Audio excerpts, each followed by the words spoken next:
மணப்பாறை மாடு கட்டி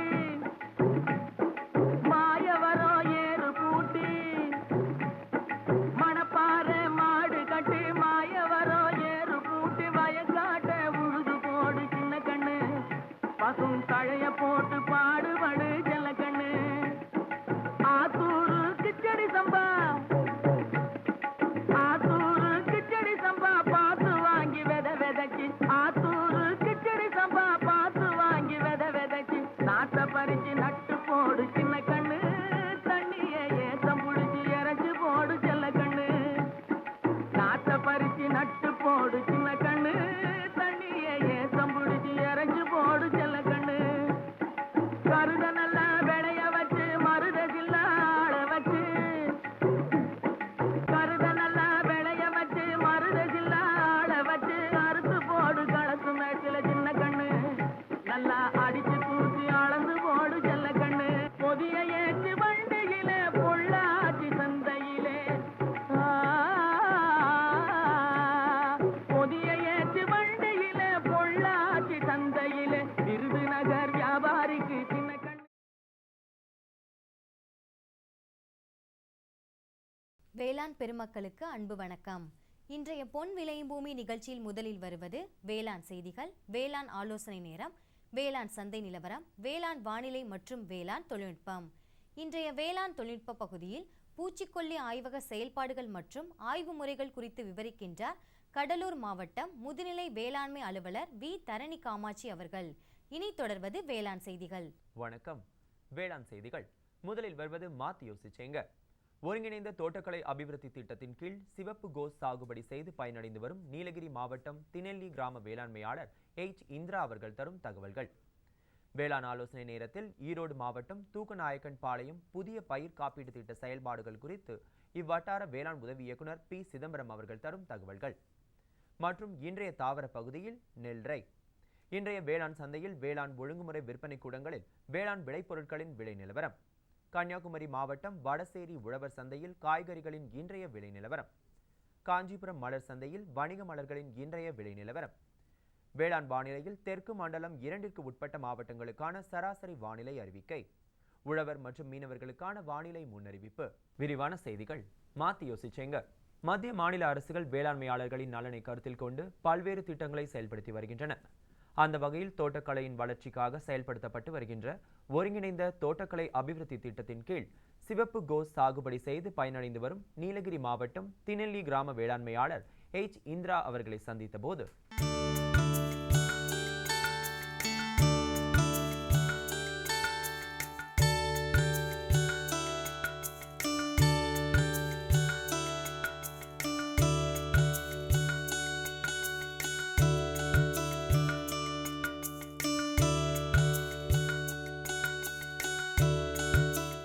red cabbage போட்டிருக்கா. அது இப்போ 70 நாள் ஆச்சு. ஒரு 4 நாள் ஆனால் அதை வெட்டி கொடுத்துட்டு அதுக்கப்புறமா இந்த தோட்டத்தை க்ளீன் பண்ணி அடுத்தது ஐஸ்புருக்கு போட போகிறோம்.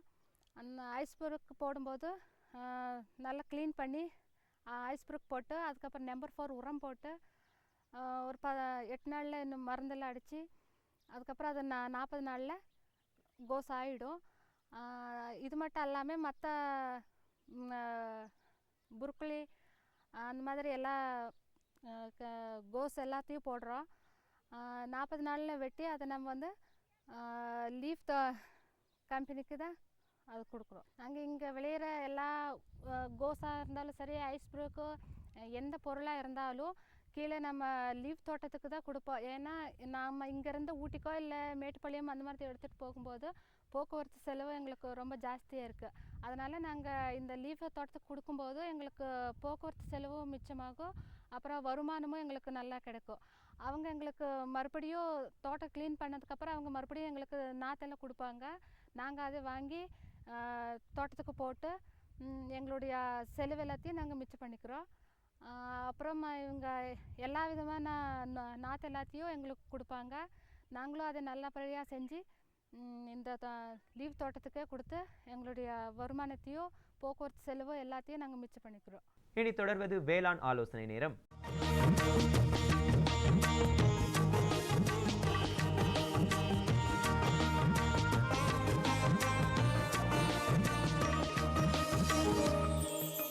இன்றைய வேளாண் ஆலோசனை நேரத்தில் ஈரோடு மாவட்டம் தூக்கநாயக்கன் பாளையம் வட்டாரத்தில் புதிய பயிர் காப்பீட்டு திட்ட செயல்பாடுகள் குறித்து விவரிக்கிறார் இவ்வட்டார வேளாண் உதவி இயக்குனர் பி சிதம்பரம் அவர்கள்.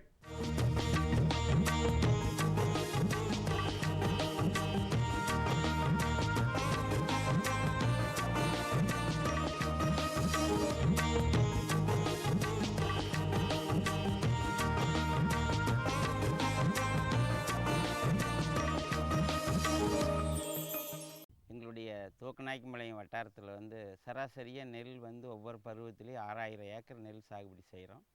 இந்த தடவை நெல் 2 சம்பா பயிர் வந்து ஒரு 6000 ஏக்கர் கிட்ட நம்ம நெல் நாற்று விட்டுருந்தோம். நாற்று விட்டு அதில் வந்து தண்ணீர் பற்றாக்குறையினால் வந்து நாற்றங்காலே கொஞ்சம் காஞ்சிடுச்சு. ஒரு 50 ஏக்கர் மட்டும் நம்மளால் நடவு செய்ய முடிஞ்சுது.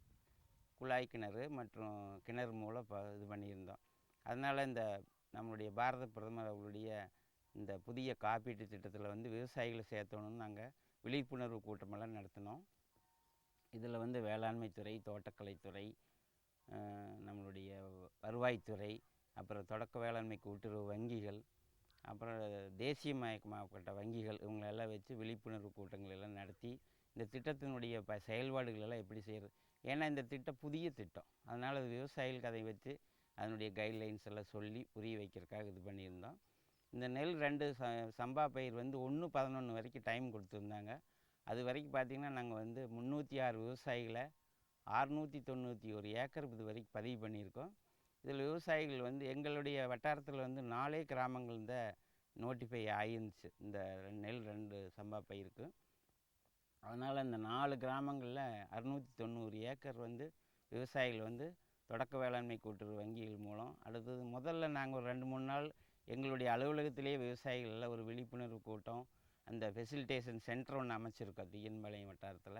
அந்த வட்டாரத்துக்கு வந்து விவசாயிகள் எல்லாத்துக்கும் விண்ணப்பங்கள் கொடுத்து அதுக்கு தேவையான ஃபோட்டோ ஐடி மற்றும் நில ஆவணங்கள் இதெல்லாம் வாங்கி விஏஓ சர்டிஃபிகேட் இதெல்லாம் வாங்கி பதிவு பண்ணி பெருமையை வந்து 390 ரூபா கலெக்ட் பண்ணி அவங்களுடைய இதெல்லாம் அனைத்துமே வந்து நாங்கள் இது பண்ணியிருக்கோம். இந்த திட்டத்துக்கு எங்களுக்கு பின்னாடி வந்து கோஆர்டினேட்டராக மைராடா நிறுவனத்தை அவங்க இணைச்சிருக்காங்க. அதனால் இந்த விண்ணப்பங்கள் எல்லாம் முழு வடிவில் பதிவு செஞ்சு நிறுவனத்துக்கு ஒப்படைச்சிருக்கேன். அதனால் 1/11 வரைக்கும் இந்த திட்டத்தை பண்ணியிருக்கோம். இப்போ அடுத்தது வந்து இந்த திட்டத்தில் பல நன்மைகள் இருக்குது. ஒன்று வந்து ப்ரிவென்டிவ் சோயிங், அடுத்தது ஃபெயில்டு சோயிங்கிறது, அடுத்தது வந்து போஸ்ட் ஹார்வெஸ்ட் லாஸ் பின் ஏற்படக்கூடிய மகசூல் இழப்புக்கான இதில் முதல் 2 இதுக்கு வந்து 25% இழப்பீடு விவசாயிகள் கிடைக்குது. இந்த நாற்றங்காலே காய்ஞ்சதுனால விவசாயிகள் வந்து கொஞ்சம் ஒரு 6000-7000 வரைக்கும் சாகுபடி செலவு பண்ணியிருந்தாங்க. அதை ஒரு இழப்பீடு வந்து இந்த காப்பீட்டு திட்டத்தில் ஒரு நஷ்டத்தில் அவங்களுக்கு ஒரு இது கிடைச்ச மாதிரி ஒரு நல்ல திட்டங்கிறனால விவசாயிகள் முன்னிருந்து பண்ணிகிட்ருக்காங்க. அடுத்தது இப்போ நவரை பயிருக்கு நாங்கள் வந்து அந்த ப்ரிவென்டிங் சோயிங்க்கு வந்து இப்போ 11 கிராமங்கள் இப்போ வந்து நோட்டிஃபை ஆகிருக்கு. அந்த 11 கிராமங்களில் நாங்கள் வந்து 20/1/2017 வரைக்கும் நாங்கள் அதை செய்ய போகிறோம். அதனால் அதுக்கு செஞ்சிட்ருக்கோம். இப்போ கரும்பு பார்த்திங்கன்னா போதிய அளவு மழை குறைவாக இருந்ததுனால எங்களுக்கு இந்த வரைக்கும் மழை வந்து ஒரு 250 மில்லிமீட்டர் தான் கிடச்சிருக்கு 700 மில்லிமீட்டருக்கு. அதனால் கரும்பு பயிர் பார்த்திங்கன்னா அங்கங்கே வறட்சி ஆரம்பிச்சிருக்கு. அதனால் வந்து சக்தி சுகர்ஸ் நிறுவனத்தோடு சேர்ந்து கரும்பு விவசாயிகள் நான் லோனி ஃபார்மர்ஸுக்கு நாங்கள் இந்த திட்டமே நாங்கள் செஞ்சது முழுக்கும் வந்து நான் லோனி விவசாயிகளுக்கு தான் பண்ணிகிட்ருக்கோம். அதனால் கரும்பு விவசாயிகளுக்கு வந்து நாங்கள் இப்போ பதிவு பண்ணுறதுக்காக கூட்டங்கள் நடத்தி நாங்கள் பண்ண போகிறோம். இது வந்து அடுத்த வருஷம் வரைக்கும் நாங்கள் செஞ்சிட்ருக்குறோம். நெல் 3க்கு வந்து அதாவது நவரை பயிருக்கு வந்து இந்த ப்ரிவென்டிங் சோயிங்க்கு விவசாயிகளை இப்போ இந்த 11 கிராமத்தில் தேர்வு செஞ்சு பண்ணிகிட்ருக்குறோம். அதனால் இந்த திட்டம் வந்து பெருவாரிய விவசாயிகளுக்கு நல்ல ஒரு திட்டம், வரவேற்கப்படக்கூடிய திட்டம். விவசாயிகள் ஆர்வமாக அது பண்ணிகிட்ருக்காங்க.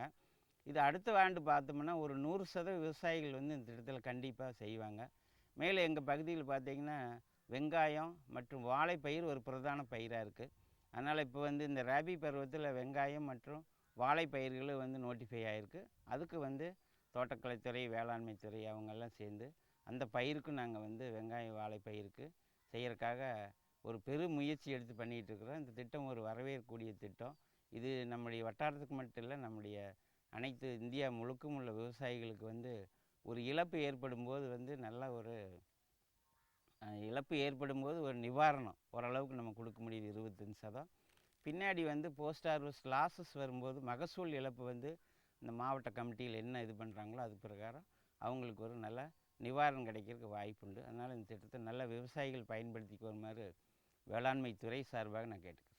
மேலும் விவரங்கள் பெற வேளாண் உதவி இயக்குனர் பி சிதம்பரம் அவர்களை 09443545599 என்ற கைபேசி எண்ணில் தொடர்பு கொள்ளவும்.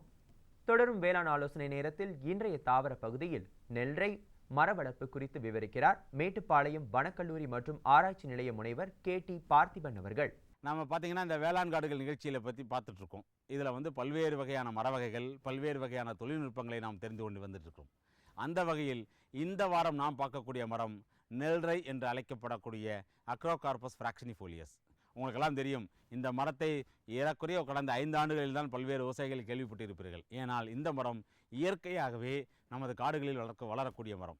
இந்த மரம் என்னுடைய ஒரு பெரிய பயன் என்னென்னா, இந்த மரம் வேகமாக வளரக்கூடியது, நல்ல தடிமரம், அதாவது கனமரம் கொடுக்கக்கூடியது. கனமரமாக இருப்பதால் இந்த மரத்தின் பயன்பாடு அதிகம். இந்த மரமானது பல்வேறு வகையான பயன்பாட்டிற்கு உகந்தது. குறிப்பாக இந்த பிளைவுட் தொழிற்சாலைக்கு தேவையான மரங்கள், மீடியம் டென்சிட்டி பிளைவுட் என்று அழைப்பார்கள், அந்த மாதிரி தொழிற்சாலைக்கு தேவையாக இந்த மர பயன்பாடு பயன்படுகிறது. மேலும் இந்த மரம் ஹெவி, அதாவது கனம், இதனுடைய மரத்துடைய கனம் பார்த்திங்கன்னா ஏறக்குறைய 550 கிலோ ஒரு மீட்டர் கியூபிலிருந்து ஆரம்பித்து 650 கிலோ ஒரு மீட்டர் கியூப் முடிக்க உள்ளதால் இது சிறிய வகை மர பயன்பாட்டுக்கும் பயன்படுகிறது, மர வேலை பயன்பாட்டுக்கும் பயன்படுகிறது. ஆகையால் இந்த மரம் விவசாயிகளுக்கு, குறிப்பாக வேளாண் காடுகள் தொழில்நுட்பத்துக்கு இந்த மரம் ஒரு மிகப்பெரிய வரப்பிரசாதமாகும். இந்த மரம் நேராக வளரக்கூடியது, குறைந்தபட்சம் 30 மீட்டர் உயரம் வளரக்கூடியது.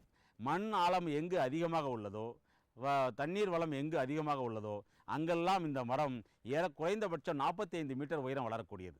இப்படிப்பட்ட மரத்தை விவசாய பெருங்குடி மக்கள் தங்கள் விளைநிலங்களில், குறிப்பாக வேளாண் காடுகள் மூலமாகவும் அல்லது தோப்புகளாக பண்ணைக்காடுகள் மூலமாகவும் வளர்த்து பயன்பெறலாம். அப்படி வளர்க்கும் பட்சத்தில் குறு மற்றும் நடுத்தர விவசாயிகள் என்ன பண்ணலான்னா, இந்த மரத்தை பொறுத்தளவு வரப்போரங்களில் எங்கெங்கு வடிகால் வசதி உள்ளதோ அங்கெல்லாம் வரப்போரங்களில் மட்டும் நடும் பட்சத்தில் இந்த மரம் குறைந்தபட்சம் ஏறக்குறைய 30 மீட்டர் உயரம் வளர்ந்து அந்த ஏறக்குறைய ஒரு 1.5 அடி முதல் 2 அடி சுற்றளவு குறைந்தபட்சம் 5லிருந்து 6 ஆண்டுகளில் வளர்ந்து ஒவ்வொரு மரமும் குறைந்தபட்சமாக ஏறக்குறைய 750 கிலோ கொடுக்கக்கூடிய வாய்ப்பு உள்ளது. ஏன்னா இந்த மரத்தின் கனம் மற்ற மரங்களை விட அதிகமானது.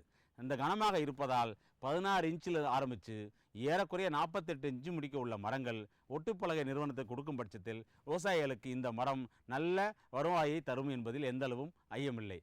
இந்த மரம் நேராக வளர்வது மட்டுமல்லாமல் இந்த மரத்தின் இலைகள் கம்மியாக இருப்பதால் ஊடுபயிர், அனைத்து விதமான ஊடுபயிர்களும் விவசாயிகள் பண்ணிக்கொள்ளலாம். நீங்கள் உங்களுடைய பகுதியில் என்ன விதமான வேளாண் பயிர்கள் பண்ணுகிறீர்களோ அதை அனைத்தையுமே இந்த நெல்லை மரத்தின் கீழ் ஊடுபயிராக பயன்பட்டு மரத்தின் மூலம் ஒரு வருவாய், வேளாண் பயிர்கள் மூலம் இன்னொரு வருவாய் பெற்று இந்த வேளாண் உற்பத்தியை பெருகுவதோடு உங்கள் வருமானமும் பெருகும் என்பதில் எல்லளவும் சந்தேகமில்லை. மேலும் விவரங்கள் பெற முனைவர் KT பார்த்திபன் அவர்களை 09443505844 என்ற கைபேசி எண்ணில் தொடர்பு கொள்ளவும். விளம்பர இடைவேளைக்கு பிறகு வேளாண் செய்திகள் தொடரும்.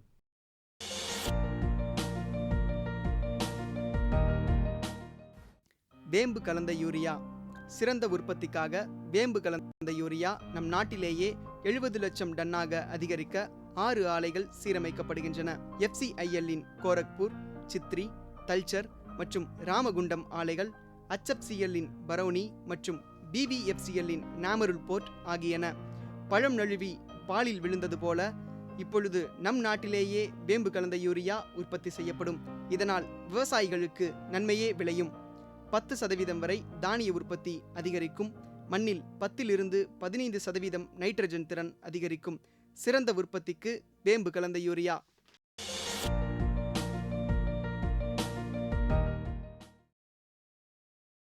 இனி வருவது வேளாண் சந்தை.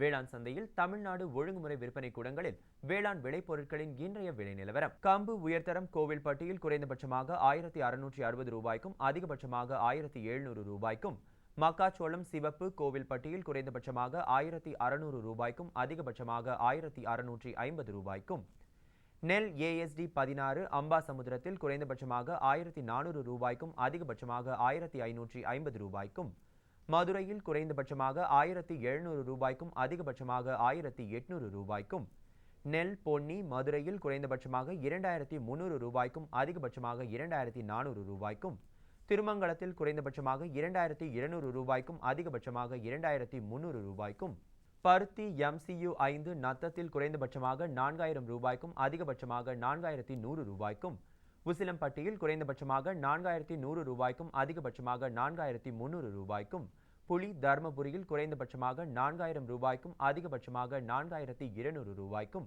பாப்பாரப்பட்டியில் குறைந்தபட்சமாக 4000 ரூபாய்க்கும் அதிகபட்சமாக 4200 ரூபாய்க்கும், வாழை பூவன் சின்னமனூரில் குறைந்தபட்சமாக 900 ரூபாய்க்கும் அதிகபட்சமாக 1000 ரூபாய்க்கும், மணிலா TMB 7 அருப்புக்கோட்டையில் குறைந்தபட்சமாக 4860 ரூபாய்க்கும் அதிகபட்சமாக 5140 ரூபாய்க்கும், காய்ந்த மிளகாய் சிவப்பு கமுதியில் குறைந்தபட்சமாக 8900 ரூபாய்க்கும் அதிகபட்சமாக 10200 ரூபாய்க்கும், விருதுநகரில் குறைந்தபட்சமாக 8900 ரூபாய்க்கும் அதிகபட்சமாக 10100 ரூபாய்க்கும் விற்பனை செய்யப்பட்டது.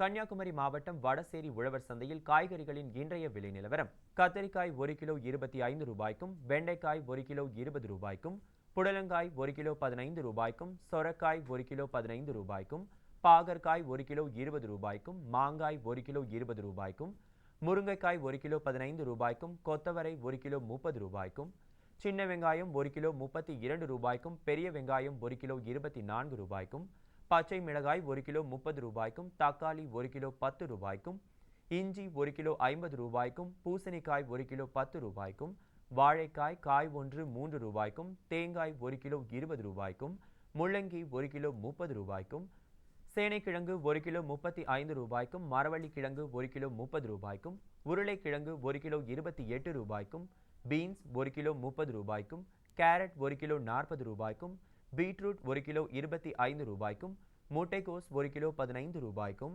சௌச்சவ் 1 கிலோ 30 ரூபாய்க்கும், கீரைகள் 1 கிலோ 15 ரூபாய்க்கும், கருவேப்பிலை 1 கிலோ 20 ரூபாய்க்கும், கொத்தமல்லி 1 கிலோ 30 ரூபாய்க்கும், புதினா 1 கிலோ 40 ரூபாய்க்கும் விற்பனை செய்யப்பட்டது.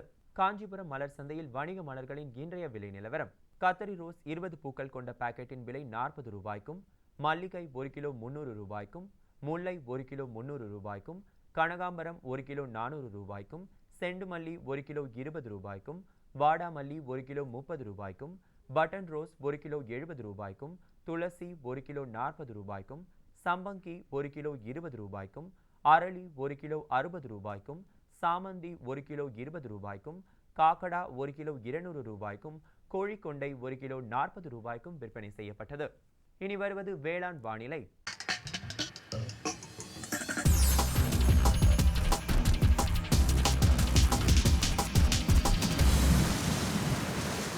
வேளாண் வானிலையில் தெற்கு மண்டலம் 2ற்கு உட்பட்ட மாவட்டங்களான புதுக்கோட்டை, மதுரை, திண்டுக்கல், ராமநாதபுரம், தேனி, சிவகங்கை ஆகிய மாவட்டங்களில் காற்றின் வெப்பநிலை அதிகபட்சமாக 30.0 டிகிரி செல்சியஸாகவும் குறைந்தபட்சமாக 24.1 டிகிரி செல்சியஸாகவும், காற்றின் ஒப்பு ஈரப்பதம் 62.1%ஆகவும், காற்றின் வேகம் மணிக்கு 4.3 கிலோமீட்டராகவும், மண்ணின் ஈரப்பதம் 15 சென்டிமீட்டர் ஆழத்தில் 12.5%ஆகவும், மண்ணின் வெப்பநிலை 15 சென்டிமீட்டர் ஆழத்தில் 29.5 டிகிரி செல்சியஸாகவும், மழை அளவு 0 மில்லிமீட்டராகவும், சூரிய கதிர்வீச்சு 482.9 கேலரி பெர் சென்டிமீட்டர் ஸ்கொயராகவும், வளிமண்டல அழுத்தம் 747.5 ஹெக்டா பாஸ்கல் அளவாகவும், இலையின் ஈரப்பதம் மணிக்கு 6.0ஆகவும் இருந்தது.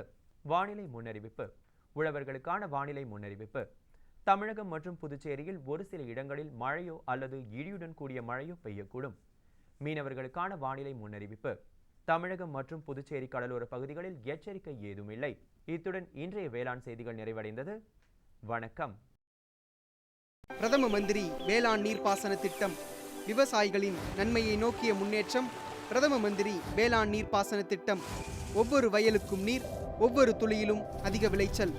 சரியான நீர்ப்பாசன முறைகள் மற்றும் நீர் பாதுகாப்பின் புதிய தொழில்நுட்பங்களுடன் பூமியின் நீரளவு அதிகரிக்கும்.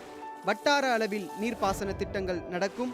நீர்ப்பாசனமற்ற இடங்களிலும் நீர் பாய்ச்சுவதால் உற்பத்தி அதிகரிக்கும். இந்திய அரசின் மாபெரும் திட்டம் பிரதம மந்திரி வேளாண் நீர்ப்பாசன திட்டம்.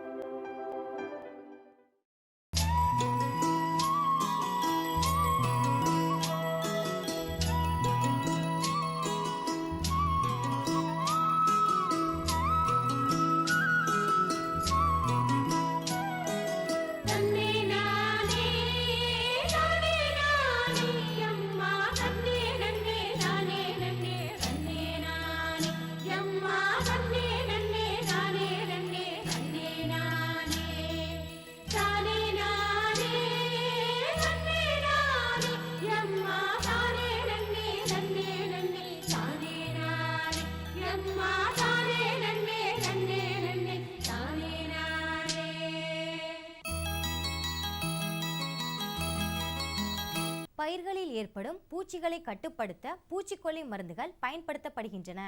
இவற்றை சரியான அளவு தகுந்த விகிதத்தில் உபயோகிப்பது இன்றியமையாதது. பூச்சிக்கொல்லி மருந்துகளை ஆய்வு செய்வதற்கு பல்வேறு பூச்சிக்கொல்லி ஆய்வுக்கூடங்கள் உள்ளன. கடலூர் மாவட்டம் பூச்சிக்கொல்லி ஆய்வக செயல்பாடுகள் மற்றும் ஆய்வு முறைகள் குறித்து விவரிக்கின்றார் இவ்வாய்வு கூட முதுநிலை வேளாண்மை அலுவலர் வி. தரணி காமாட்சி அவர்கள்.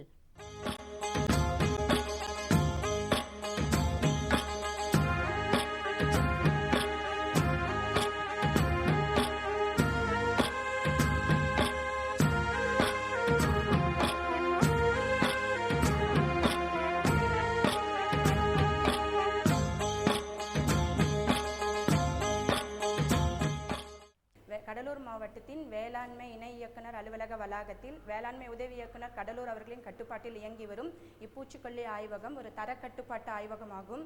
அதாவது விவசாயிகளுக்கு வெளியில் கிடைக்கக்கூடிய பூச்சிக்கொல்லி மாதிரிகளுடைய தரத்தை ஆய்வு செய்து அவர்களுக்கு தரமான பூச்சிக்கொல்லி மாதிரிகள் கிடைக்க வழிவகை செய்வதே இவ்வாய்வகத்தின் முக்கியமான நோக்கமாகும்.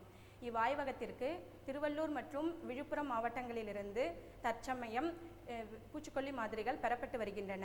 இவ்வாய்வகத்தின் ஆண்டு இலக்கு 825 ஆகும். அதில் 800 மாதிரிகள் திருவள்ளூர் மாவட்டத்திலிருந்தும் 25 மாதிரிகள் விழுப்புரம் மாவட்டத்திலிருந்தும் பெறப்பட்டு ஆய்வுகள் மேற்கொள்ளப்பட்டு வருகின்றன. இதுவரை 171 மாதிரிகள் ஆய்வு செய்யப்பட்டு தர பரிசோதனை செய்யப்பட்டு ஆய்வு பரிசோதனை முடிவுகள் விவசாய பெருமக்களுக்கு வழங்கப்பட்டுள்ளது.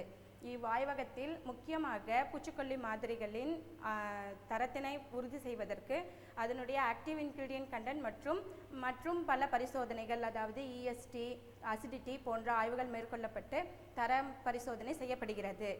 ஆய்விற்காக மாதிரிகள் வட்டார வேளாண்மை உதவி இயக்குனர் அவர்களிடமிருந்து பெறப்பட்டவுடன் அவற்றிற்கு ஆய்வக எண் வழங்கப்படுகிறது. பின்பு ஆக்டிவ் இன்கிரீடியன்ட் மற்றும் அசிடிட்டி, EST ஆகிய எமல்ஷன் ஸ்டெபிலிட்டி டெஸ்ட் ஆகியவை காண்பதற்காக அவை வரிசைப்படுத்தப்படுகின்றன. முதலில் ஃபார்முலேஷனுக்கு தக்கவாறு எமல்ஷன் ஸ்டெபிலிட்டி டெஸ்ட், அசிடிட்டி ஆகியவை பார்த்த பின்பு ஆக்டிவ் இன்கிரீடியன்ட் கண்டென்ட் பார்க்கப்படுகிறது. ஆக்டிவ் இன்கிரீடியன்ட் பார்ப்பதற்கு நாம் இங்கு பல்வேறு இன்ஸ்ட்ருமெண்டல் அனாலிசிஸ் அல்லது வால்யூமெட்ரிக் அனாலிசிஸ் முறையில் ஆக்டிவ் இன்கிரீடியன்ட் பரிசோதனை செய்யப்படுகிறது. இன்ஸ்ட்ருமெண்டல் மெத்தடில் இவ்வாய்வகத்தில் GLC கேஸ் லிக்விட் குரோமட்டோகிராஃபி மற்றும் high performance liquid chromatography, UV visible spectrophotometry ஆகியவை பயன்படுத்தப்படுகின்றன. அதில் கேஸ் மொத்தம் நமக்கு 272 ரிஜிஸ்டர்டு பூச்சிக்கொல்லி மாதிரிகள் உள்ளன. அவற்றில் சில மாதிரிகளை GLCயிலும் சில மாதிரிகளை HPLCயிலும் சிலவற்றை UVயிலும் செய்யப்படுகின்றன. GLC கேஸ் லிக்விட் குரோமட்டோகிராஃபி மூலம் சைப்பர்மெத்ரின், லாம்டோ சைஹாலத்ரின், ப்ரொஃபனோபாஸ் ப்ளஸ் சைப்பர்மெத்ரின் போன்ற பூச்சிக்கொல்லி மாதிரிகளும், ஹை பர்ஃபார்மன்ஸ் லிக்விட் குரோமட்டோகிராஃபியில் அசிஃபேட், இமிடோக்ளோப்ரிட் போன்ற மாதிரிகளையும், UV விசிபிள் ஸ்பெக்ட்ரோஃபோட்டோமெட்ரி போன்ற உபகரணத்தில் மோனோக்ரோட்டோபாஸ், டைக்ளோரோபாஸ் போன்ற மாதிரிகளையும் ஆய்வு செய்யலாம். இப்பொழுது பூச்சிக்கொல்லி மாதிரியின் எமல்ஷன் ஸ்டெபிலிட்டி டெஸ்ட் காண்பதை பார்ப்போம். அதற்கு பூச்சிக்கொல்லி மாதிரியிலிருந்து 2 ml சாம்பிளை க்ரோ சிலிண்டரில் எடுத்துக்கொள்ள வேண்டும். அதனுடன் 100 ml ஹாட் வாட்டரை கலந்து 10 முறை ஷேக் செய்து 1 மணி நேரம் வைத்திருந்து காணும் பொழுது அதில் செடிமெண்ட் அல்லது மேலே கிரீமி லேயர் எதுவும் 2 mlக்கு மிகாமல் இருக்க வேண்டும். அப்பொழுதே அம்மாதிரி தரமானது என அறியப்படும். இப்பொழுது நாம் பார்க்க இருப்பது அசிடிட்டி ஆகும். அதாவது பூச்சிக்கொல்லி மாதிரியின் அமிலத்தன்மை அல்லது காரத்தன்மை எந்த அளவிற்கு உள்ளது என்பதை காண்பதற்காக பயன்படும் ஆய்வாகும் இது. இதற்கு 10 கிராம் சாம்பிளை எடுத்து அதனுடன் 100 ml டிஸ்டில் வாட்டர் கலந்து அதனுடன் 0.05 NaOH உடன் டைட்ரேட் செய்ய வேண்டும். டைட்ரேட் செய்யும் பொழுது மஞ்சள் நிறத்திலிருந்து ஊதா நிறமாக மாறும். அதனுடைய ஆய்வு முடிவுகள் எவ்வாறு உள்ளது என்பதை கணக்கீடு செய்து நமது டாலரன்ஸ் லிமிட்குள்ள இருக்குதா இல்லையா அப்படிங்கிறத தெரிஞ்சுக்கலாம். மேலும் விவரங்கள் பெற முதுநிலை வேளாண்மை அலுவலர் வி. தரணி காமாட்சி அவர்களை 09454520016 என்ற கைபேசி எண்ணில் தொடர்பு கொள்ளலாம். சரிங்க சரிங்க. இவ்ளோ நேரம் சிரிச்சு சிரிச்சு யார்கிட்ட பேசிட்டு இருந்தீங்க? விவசாயிகள் கால் சென்டர் நிபுணர்கிட்ட பயிர்கள் பத்தின யோசனை கேட்டுட்டு இருந்தேன். காலையில சரி, மதியானம் கூடவா? விவசாயிகள் கால் சென்டர் காலையில 6 மணில இருந்து ராத்திரி 10 மணி வரை திறந்திருக்கும். ஞாயிற்றுக்கிழமை கூடவா? ஆமா, வருஷத்துல 365 நாளும் திறந்திருக்கும். விவசாயம் சம்பந்தப்பட்ட பிரச்சனைகளுக்கு தங்கள் மொழியில் உடனே தீர்வு பெற இந்தியாவில் எங்கிருந்தும் எந்த போன் மூலமும் தேசிய ஹெல்ப்லைன் நம்பர் 1800-180-1551 தொடர்பு கொள்ளவும். 24/11/2016 வியாழக்கிழமையன்று பொன் விளையும் பூமி நிகழ்ச்சியில்